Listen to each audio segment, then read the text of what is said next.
예, 오늘은 첨단 우주 반도체 혁신 컨퍼런스 ASSIC 오늘 5월 20일 날 저희가 광교에서 경기경제과학진흥원에서 개최하는 컨퍼런스를 좀 미리 보자는 차원에서 저희가 방송을 합니다. 우주 반도체의 혁신 컨퍼런스이기 때문에 우주로 나가는 어떤 인공위성이라든지 뭐 탐사선에 들어갈 수 있는 반도체에 대한 얘기를 하는 것인데요. 오늘은 한국전기연구원의 서재화 박사님을 모셨습니다. 박사님 안녕하십니까? 네, 안녕하십니까. 한국전기연구원 차세대 반도체연구센터에 근무 중인 서재화입니다. 박사님은 기업에도 계시다가 예, 이렇게 맞습니다. 일로 오신 거죠? 예. 몇 년도에 오셨습니까? 제가 21년도부터 이제 한국전기연구원에서 근무를 시작을 했습니다. 그 담당 업무를 제가 보니까 우주, 항공, 국방용 차세대 반도체 소자 개발 프로젝트 수행하시면서 예. 뭐 또 실리콘 카바이드 같은 화물 전력 반도체에 대한 어떤 방사선 내성을 평가한 뭐 이런 연구도 많이 하고 계시던데 예. 원래 전공 분야 이쪽이었어요? 원래 이제 제 전공 분야는 이제 전력 반도체 쪽이었고요. 아. 재미있는 부분은 이제 제가 박사 과정까지는 갈륨 나이트라이드 기반의 고전력 반도체 소자를 연구를 했습니다. 예. 그리고 이제 포스트 닥터 과정을 하면서 메모리도 좀 연구를 했고요. 예. 그리고 회사 가서는 또 이제 저희 실제 메모리에 사용이 되는 페리퍼럴 소자 쪽에서 또 이제 전력 반도체, 실리콘 전력 반도체죠. 그쪽에 네. 대한 연구를 또 하게 되었고, 네. 이제 또 돌고 돌아서 연구원에서는 이제 실리콘 카바이드를 네. 기반으로 해서 또 이렇게 전력 반도체 연구를 하고 있습니다. 실리콘 카바이드 전력 반도체 연구를 포괄적으로 다 하시는 겁니까? 아니면은 아까 제가 말씀드렸다시피 우주나 항공 뭐 이런 국방용 이런 쪽에 조금 초점을 좀 더 이렇게 좁혀서 이렇게 하시는 겁니까? 뭐 아시다시피 뭐 저희 연구원, 저희 센터가 이제 2000년도부터 해서 실리콘 카바이드를 쭉 연구를 해왔던 이제 연구단이고요. 네. 그 업력을 기반으로 해서 실리콘 카바이드에 대한 이제 상용화 기술 이전까지 최근에 완료를 했습니다. 아, 그렇군요. 네, 맞습니다. SK 파워텍이라는 회사와 이제 21년도 제가 입사하자마자 이제 위에 선배님들께서 완료를 해주셨고요. 아, 그리고 그 이후에 이제 어느 정도 실리콘 카바이드가 기술의 궤도에 오르게 되면서 추가적으로 저희가 응용할 수 있는 부분과 또 활용할 수 있는 부분, 그런 연구를 찾다 보니까 또 이렇게 우주항공 그리고 국방 같은 분야 쪽으로 연구를 시작하게 됐습니다. 일단 제가 차근차근 좀 여쭤보겠습니다. 전력 반도체는 어떤 역할을 합니까? 아주 기초적인 질문입니다. 예. 굉장히 뭐 사실 이런 질문이 많이 들어오면 쉽게 설명드리도록 하겠습니다. 네. 뭐 사실 사람으로 치면은 네. 저희가 메모리 반도체 네. 뭐 이런 것들이 우리 뇌의 역할을 한다 이렇게 생각해 주시면 되고요. 네. 전력 반도체 같은 경우는 저희가 근육의 역할을 한다고 생각해 주시면 됩니다. 네. 그러니까 지방 세포가 저장한 에너지를 근육이 효율적으로 사용을 하게 해주는, 변환을 해주는, 네. 말 그대로 이제 파워죠. 힘을 내게 해주는 네. 그런 역할을 하는 반도체라고 생각하시면 됩니다. 그렇군요. 그러면은 이제 힘을 사용하게 해주기 위해서는 뭐 내부에서 어떤 뭐 전압도 바꿔야 되고요. 맞습니다. 뭐 스위칭도 좀 여러 가지 해야 되고 하는데 지금 이런 노트북이나 핸드폰이나 뭐 어떤 우리가 컨슈머 디바이스라든지 뭐 심지어 차량 뭐 이런 쪽에 대부분 실리콘을 쓰고 있는 게 맞습니까? 맞습니다. 지금은 실리콘을 주로 사용을 하고 있고요. 네. 사실 그거는 전압 사용 범위에 따라 달린 부분입니다.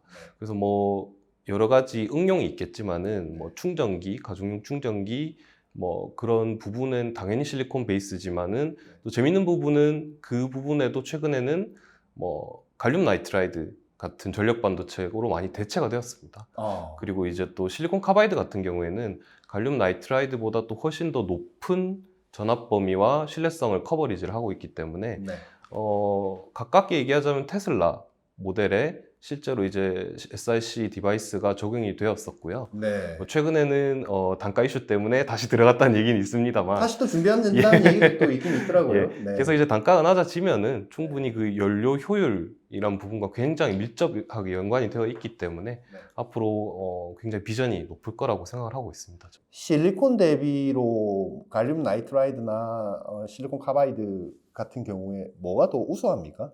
뭐 우수하다는 부분에서는 우선 저는 이제 실리콘 카바이드 부분으로 먼저 설명을 드리자면은 기본적으로 실리콘 카바이드가 실리콘과 카본의 이제 1대1로 결합이 되어 있습니다. 네. 그 말인즉슨 실리콘이 가질 수 있는 특성과 그리고 이제 카본이 가질 수 있는 장점을 같이 이제 어댑트를 할 수 있다는 부분인데요. 네. 이런 카본이 가진 장점 중에 하나는 바로 이제 열 전달 효율입니다. 열 전달이 실리콘에 비해서 한 10배 이상 굉장히 높고요. 그 말인즉슨 훨씬 더 높은 전압과 전력이 소모되는 시스템에서 열이 많이 발생하게 되면은 방열 성능이 굉장히 좋아질 수 있다라는 이런 부분이 첫 번째로 있겠습니다. 열을 잘 배출할 수 있다. 네, 맞습니다. 그렇군요. 또 다른 부분도 있습니까? 그 외에는 또 이제 실리콘 카바이드와 뭐 갈륨 나이트라이드가 가지는 이제 밴드갭 자체가 굉장히 크기 때문에 물질 자체의 내압이 굉장히 높습니다. 내압이 높다는 말은 또 훨씬 더 높은 뭐 실리콘 카바이드 같은 뭐 1200V,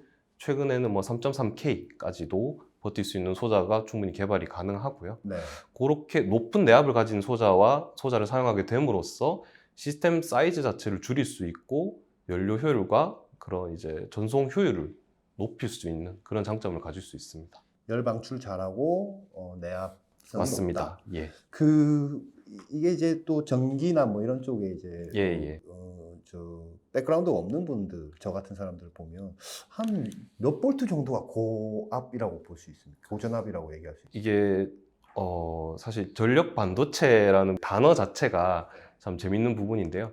제가 삼성에 있을 때는 하이파워 디바이스가 대략 5V, 10V 아, 실리콘 기준으로 메모리에 쓰이는 이제 수동 소자는 또 그 정도 수준입니다. 하지만 이제 실리콘 카바이드 같은 경우에는 아까 말씀드린 것처럼 1200V, 뭐 3.3K, 3300V 이 정도까지 높게 가고요.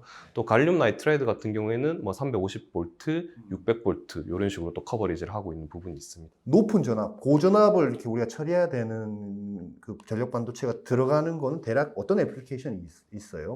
뭐 가장 가깝게는 저희 지금 차량용 반도체가 이제 활용이 되게 되겠고요. 그 이제 그거는 높은 몇 볼트 정도? 볼테이지를 저희가 그 시스템이 이제 모듈화가 되어 있다 보니까는 시스템이 기억이 안 나는데 현재 뭐 600V 정도 이제 레벨로 사용이 되고 있는 걸로 알고 150V 있습니다. 뭐 예. 이런 것들이요. 맞습니다. 그렇군요. 1000V 이상은 실리콘 카바이드 가야 되는 겁니다. 맞습니다. 그래서 이제 네. 대형 송전 시설이라든지 네. 또 이제 원자력 발전 시설과 같은 그런 변전소 뭐 이런 쪽은 무조건 앞으로는 실리콘 카바이드로 가야 될 것이다. 이렇게 지금 생각을 하고 있고요. 근데 지금 실리콘으로는 한 몇 볼트까지 견딜 수 있습니까? 실리콘 소자 같은 경우에는 사실상 뭐 1000V 수준이 맥시멈이라고 보셔야 될 것 같고요. IGBT 소자를 이용을 했을 때 이제 그 정도가 될 것 같은데 가장 문제는 사실 신뢰성 부분입니다. 네. 이게 그만큼 높은 전력과 전압을 사용하는 시스템일수록 신뢰성이 굉장히 이제 높게 요구가 되고 있거든요. 네. 그래서 그 부분을 만족하기 위해서 또 이제 실리콘 카바이드와 같은 훨씬 더 높은 물질 자체의 특성을 가진 것들이 충분히 이제 장점을 가지고 있다. 이렇게 말씀드릴 수 있습니다. 그 실리콘 카바이드 전력 반도체 시장을 보면 뭐 저 해외 뭐 울프 스피드 네네. 이런 잘하는 기업들이 몇 개 예, 있지 예. 않습니까? 예. 근데 생각보다는 이렇게 뭐랄까요? 이렇게 확 그 규모의 경제가 크게 막 확 일어나는 것 같다는 느낌은 사실 제가 지금 수년째 이렇게 얘기를 좀 들어오면서 좀 더디다는 생각도 좀 드는데 그건 뭐 때문에 그런 겁니까? 뭐 사실 시장 자체의 파이가 네. 커져야 하는데 아시다시피 그 지금은 차량용 반도체가 계속 발전을 해나가야 할 시기고 결국엔 전기차가 많이 보급률이 높아져야 된다고 보는데 그 부분에서 조금 시간이 더 걸리지 않나라는 생각이 드는 부분이고요. 산업용이나 국방용 같은 부분은 사실 뭐 오픈이 쉽게 되진 않습니다. 하지만은 실제로 뭐 테스트도 많이 하고 있는 것으로 알고 있고요. 네. 그리고 뭐 나사 같은 경우에도 나사 같은 경우는 각자 이런 특정 분야를 연구하는 랩들이 있지 않습니까? 네. 그 특정 랩에서는 뭐 실리콘 카바이드라든지 이런 화합물 반도체 소자를 실제 실장을 해서 우주 테스트를 하는 이런 연구도 예전에 진행을 했었던 걸로 알고 있습니다. 지금 우리가 쉽게 접할 수 있는 걸로 설명을 좀 부탁드리자면 전기차에 지금은 그러면 테슬라도 한창 이제 SiC 쓰다가 지금 실리콘 뭐 가격 때문에 이제 왔는지 네네네. 뭐 내부 여러 가지 뭐 사정이 있겠지만 실리콘 왔단 말입니다. 예, 예. 근데 그렇다는 것은 이 실리콘 카바이드 쓰는 물론 좋지만 예, 비싸고 얘를 쓰면은 좀 싸긴 하지만 여러 가지 이제 뭐 신뢰성이나 이런 부분에서 좀 모자라는 부분이 있다라는 걸 잘 알 텐데도 불구하고 얘를 쓴다는 건 아직은 효용성이 실리콘이 훨씬 가격 대비로는 낫다라는 어떤 이런 판단이 있어서 그런 건가요? 뭐 아직까지는 말씀하신 것처럼 규모의 경제가 완벽하게 실리콘 카바이드는 뭐 이루어지지는 않았다. 아. 뭐 이렇게 좀 생각해 주시면 될 것 같고요. 네. 사실 뭐 저희 나라로 이제 저희 연구원의 뭐 센터의 역사가 이제 2000년대부터 실리콘 카바이드 연구를 시작해서 지금까지 왔습니다만은 그 굉장히 어려웠습니다. 제가 아. 듣기로는. 아. 그리고 그 상용화가 되어서 또 이제 해외에서 뭐 인피니언이라든지 울프스피드라든지 에서도 굉장히 상용화를 노력을 해서 지금까지 온 게 한 10년 정도밖에 안 된 걸로 알고 있거든요. 예. 그 정도의 시간에 지금까지 왔다면은 네.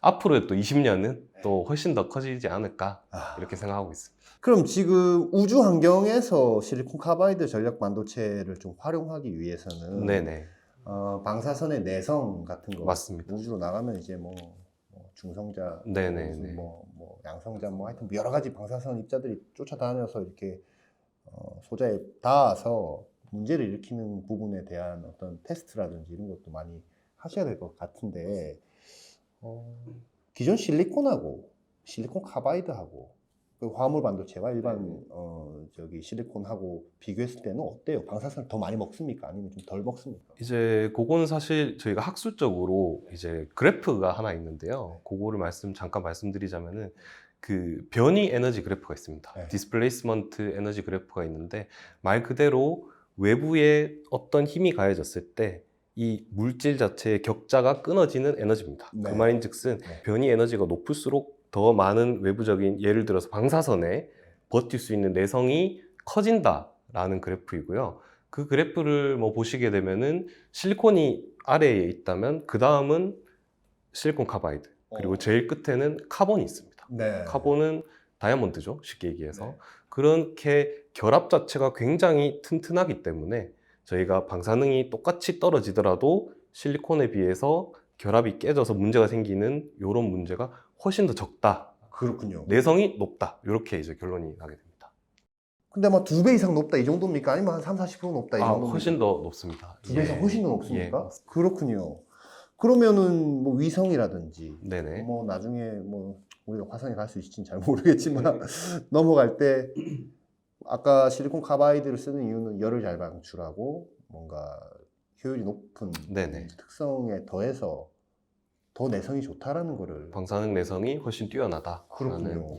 그건 뭐 가격의 문제라기보다는 무조건 그거 써야 되겠는데요. 맞습니다. 저희도 그렇게 생각을 하고 있기 때문에 네. 이제 연구를 제가 이제 시작을 한 부분이고요. 네. 그래서 뭐 이번에 사실 뭐 연구 발표를 하게 된 부분도 어떻게 보면 이제 연구의 시작이라고 말씀드릴 수 있을 것 같습니다. 저희가 이제 연구자들이 좋아하는 연구 중에 하나가 그 극한 환경을 네. 가정해서 테스트를 해보는 연구이거든요. 네. 그래서 그런 과정을 이번에 한번 실험을 해서 연구 결과를 한번 발표를 해본 것이고요. 학술적으로는 실리콘 카바이드가 훨씬 더 내성이 좋은 맞습니다. 걸로 되어 있는데 우리가 실제로 한번 해보겠다라는 겁니까? 실제로 이제 정말 좋은지 그리고 좋더라 하더라도 또 실제로 또 문제는 어떤 식으로 생기는지 그리고 이제 분석을 한 연구입니다. 어떻게 내성을 평가하죠, 근데? 기본적으로 뭐 사실 이런 반도체 소자의 방사능 내성을 연구하신 분들은 분류를 하는 부분이 있습니다. 효과가 네. TID와 이제 Displacement Damage DD 그리고 이제 싱글 이벤트 계열 네. 이제 분량으로 구분을 하는데요. 싱글 이벤트 같은 경우에는 이제 실제 테스트 셋업이 아직 갖추어지지 않아가지고 저희가 진행을 못했지만은 이번 연구 같은 경우에는 그 TID 현상과 그리고 이 DD 현상을 구분을 하고 또 어떤 에너지 또 어떤 조건에서의 어떤 것이 더 도미넌트하게 나타나는지 그게 SiC 소자에 어떤 영향을 미치는지 이런 걸 이제 분석한 그런 내용입니다. 그렇군요. 소자를 직접 만드시지는 않을 테고.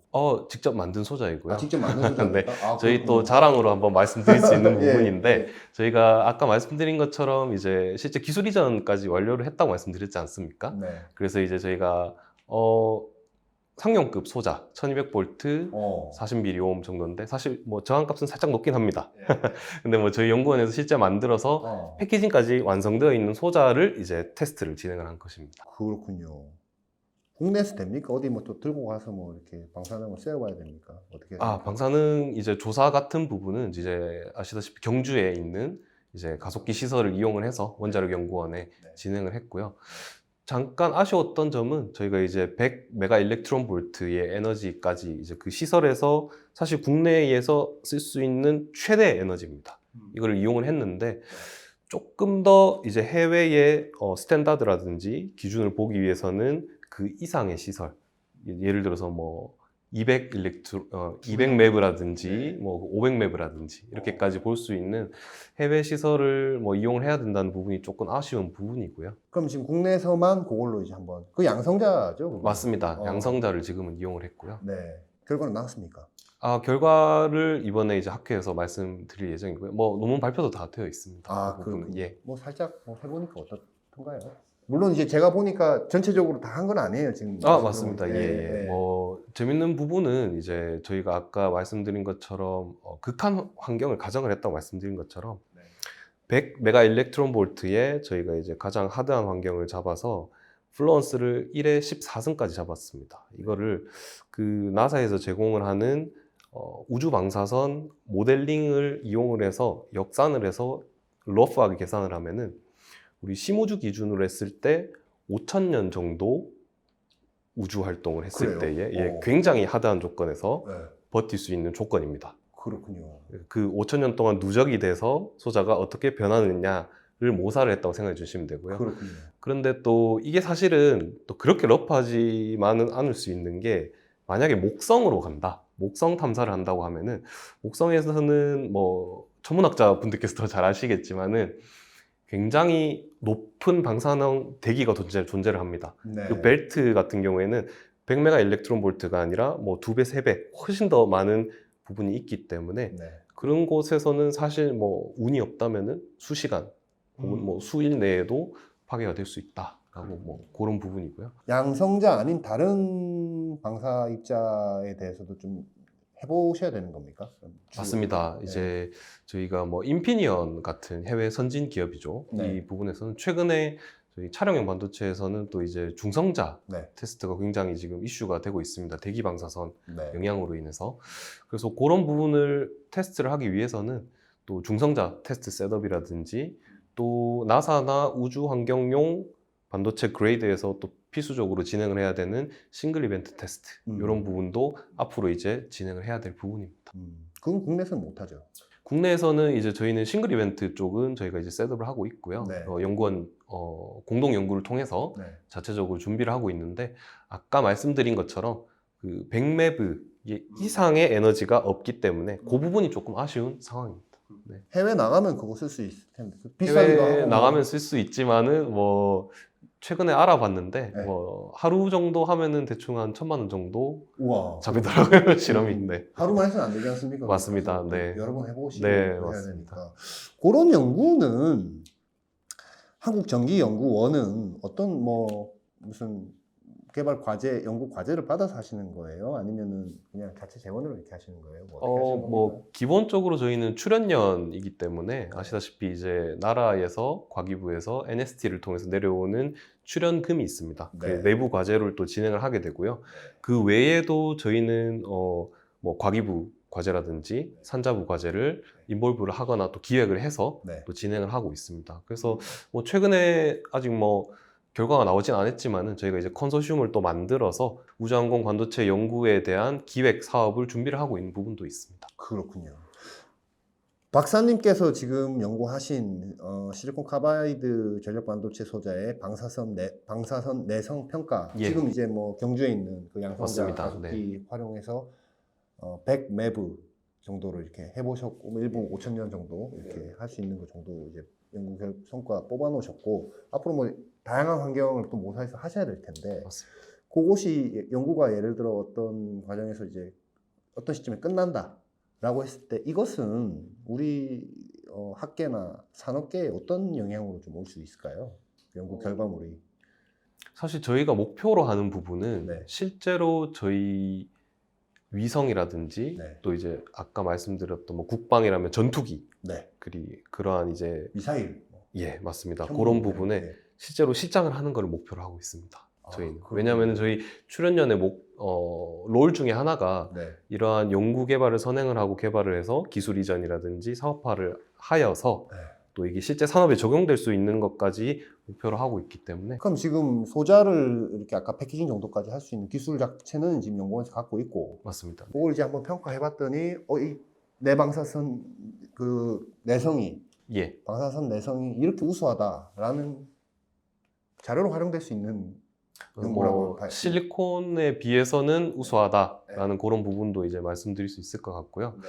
또 그런 내성이 실리콘 카바이드에 이제 어떻게 실제 특성이 변화되었고 네. 그걸 어떻게 저희가 분석을 했고 네. 어떤 현상으로 일어나는지 이런 결론적인 부분을 신뢰성 평가와 분석이라고 말씀드릴 수 있을 것 같습니다. 예. 얼마나 됐어요? 그 예. 연구 기간이? 사실 뭐 저는 입사하고 나서 네. 이제 이런 부분에 좀 흥미를 느껴서 이제 21년도부터 계속 좀 연구를 진행을 했고요. 네. 실제로 뭐 논문 나온 거는 올해 2월 달에 또 출판이 되고 작년 이제 연말에 또 하나가 더 나오고 이렇게. 팀 단위로 하신 겁니까? 아니면 박사님 혼자 이렇게 하신 겁니까? 저희가 이제 저희 센터 같은 경우는 이제 학생 연구원 포함해서 한 10명 정도 됩니다. 그렇군요. 그래서 사실 뭐 개인 팀 단위가 아니라 반도체 연구다 보니까 모두가 함께 연구를 진행을 하고 있습니다. 야, 그 결과물을 그렇게 뽑아내는데 그 많은 브레인들이 모여서 그 긴 시간 동안 그렇게 연구를 하는 것이로군요. 예, 비용도 많이 들. 비용도 네. 그렇죠? 뭐 인건비. 최대한 싸게 합니다. 그렇군요. 그 성과 등에 대해서는 구체적으로 이제 그 세미나 때 맞습니다. 밝히시려고 하는 거고. 논문 어디 나왔습니까? 논문은 이제 Radiation Physics and Chemistry라고 해서요. 네.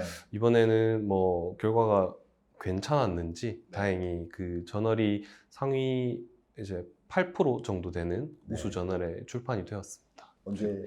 올해 2월 달에 올해 이제 얼마 전 얘기. 정식 출판이 되었고요. 그렇군요. 이거 앞으로 몇 년, 얼마나 더 연구하셔야 됩니까? 원하는 수준까지 도달하기까지. 저희가 지금 사실은 최소 5년은 생각을 하고 있고요. 지금으로부터요? 예, 맞습니다. 그 5년이라 함은 기획을 통해서 이제 과제화가 되었을 때의 얘기고요. 근데 그 이후에 실제 우주에 실장이 되고 이러한 SRC 디바이스가 위성에 적용이 된다. 전투기에 적용이 된다. 이거는 뭐 10년 이상은 그래도 생각을 해야 되지 않느냐. 왜냐하면 뭐 국내 저변이 그렇게 크지가 않습니다. 전력 반도체가.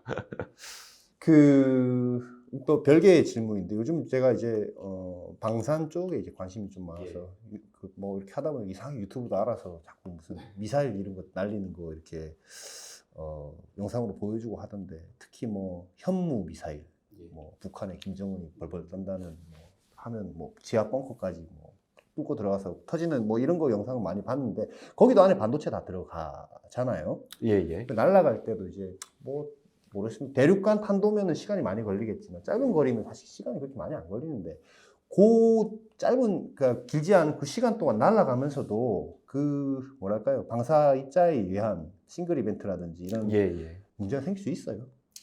뭐 어느 정도 대기에서 어떻게 날아가는지에 따라 다를 것 같은데요. 네. 뭐 정말 갑자기 예를 들어서 뭐 태양풍, 네. 뭐 급격한 폭발이라든지 변화가 있어서 네.